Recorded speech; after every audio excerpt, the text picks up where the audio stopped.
Vamos lá. Imagina só uma nova artéria logística cortando a América do Sul de ponta a ponta.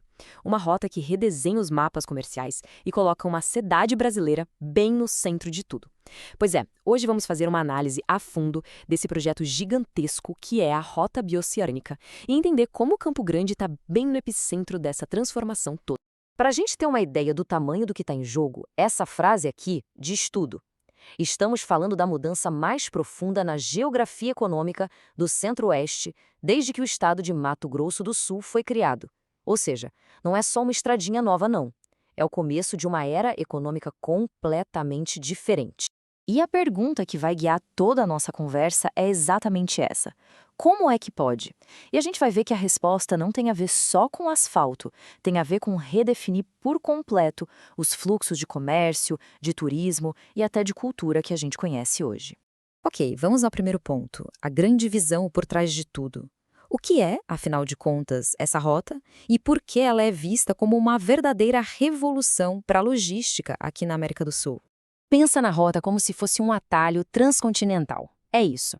Ela liga o Porto de Santos, lá no Atlântico, direto com os portos do Chile, já no Pacífico. O objetivo? O objetivo é simples e muito, muito poderoso. Dar para as exportações brasileiras um caminho expresso, uma via rápida para os mercados asiáticos, que hoje, convenhamos, são os mais importantes do mundo. E o ganho mais espetacular é esse aqui: uma redução de até 2 semanas no tempo de viagem para a Ásia. No comércio global, gente, isso muda o jogo. É uma virada de chave. Significa menos dinheiro gasto em frete, produto brasileiro chegando mais barato e mais competitivo na prateleira lá na Ásia. É uma vantagem, uma vantagem crucial sobre qualquer concorrente.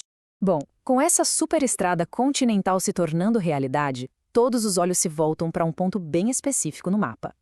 Uma cidade que está numa posição super estratégica para se tornar o coração pulsante de todo esse fluxo: Campo Grande. A mudança aqui é radical. Em vez de ser só um ponto que distribui produtos para cidades vizinhas, Campo Grande tem a chance de virar o grande ponto de encontro logístico do continente. Imagina só, contêineres que vêm da Europa pelo Atlântico chegam aqui, são transferidos e seguem viagem para a Ásia pelo Pacífico. E ao contrário também, claro. Agora, aqui está o pulo do gato para tudo isso ser economicamente viável: a tal da carga de retorno.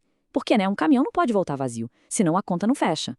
A estratégia é simplesmente genial. Enquanto o Brasil manda sua poderosa proteína animal para o Chile, os caminhões voltam carregados com produtos chilenos de alto valor. Pensa em vinhos, salmão, frutas. É um fluxo de mão dupla que torna toda a operação lucrativa e sustentável. Mas olha, a rota não é só sobre contêineres e soja, não. Existe uma visão super ousada de transformar esse caminho em um produto turístico, inspirado na lendária Rota 66 lá dos Estados Unidos.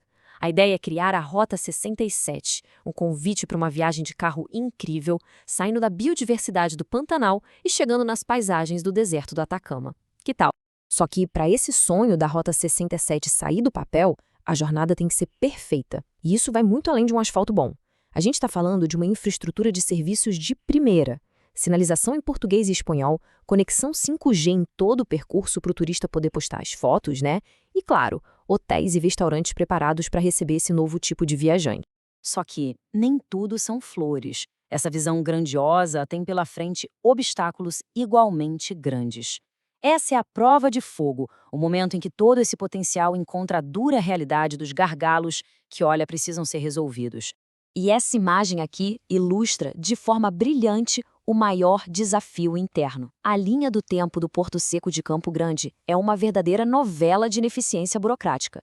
Uma obra que custou mais de 30 milhões de reais, levou 13 anos para ficar pronta e hoje é um esqueleto de concreto. Tá lá, parado, sem operação nenhuma. E a razão principal para esse fracasso todo foi um erro estratégico fatal: a desativação da ferrovia Malha Oeste. O Porto Seco foi pensado para integrar caminhão e trem. Sem a ferrovia, ele perdeu a alma, a sua razão de ser, e deixou a cidade com um elefante branco e sem a sua principal ferramenta logística para aproveitar a rota.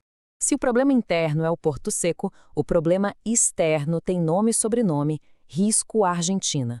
Porque enquanto o Brasil, Paraguai e Chile estão avançando bem, o trecho argentino é o elo mais fraco da corrente. São centenas de quilômetros de estradas em condições ruins. E isso, claro, pode aumentar custos, tempos de viagem e acabar com a confiabilidade de todo o corredor.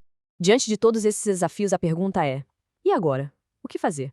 A resposta está num plano de ação bem claro, bem coordenado, vindo do setor público. Então vamos passar agora para as soluções, para as diretrizes estratégicas. A solução precisa de um foco cirúrgico.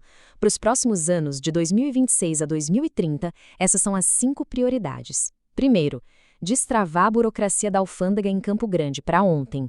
Segundo, criar um corredor digital e seguro.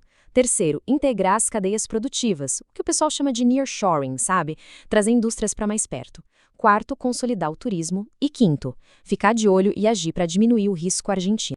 E uma ferramenta-chave para isso é a tal da diplomacia subnacional. O que é isso? Basicamente, significa que o governo de Mato Grosso do Sul não pode ficar esperando a diplomacia federal, que é mais lenta.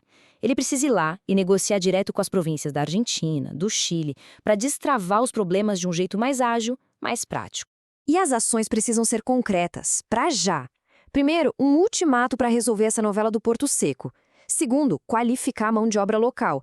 Preparar gente para trabalhar com logística e que fale espanhol, claro. E o mais importante, criar um comitê gestor que tenha poder de verdade para executar, não só para ficar fazendo reunião. A hora de agir é agora. Mas não adianta nada ter um plano sem ter metas, certo?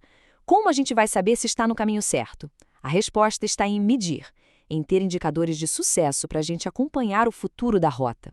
Essa tabela aqui traduz toda aquela visão em números. E as metas são ousadas, hein? Reduzir o tempo de viagem para o Chile para menos de 48 horas, multiplicar por 10 o volume que sai por Porto Murtinho e transformar um processo de alfândega que leva dias em algo de menos de 6 horas. São esses números que vão dizer se o projeto deu certo ou não. E para fechar, a pergunta que resume tudo. A infraestrutura está sendo construída, a oportunidade é gigantesca, é real, mas o resultado final não está garantido. A decisão de ser a protagonista, a capital da rota, ou de ser só mais um ponto de passagem, essa decisão está sendo tomada agora. E ela depende diretamente da capacidade de execução e de superar todos esses gargalos que a gente acabou de ver.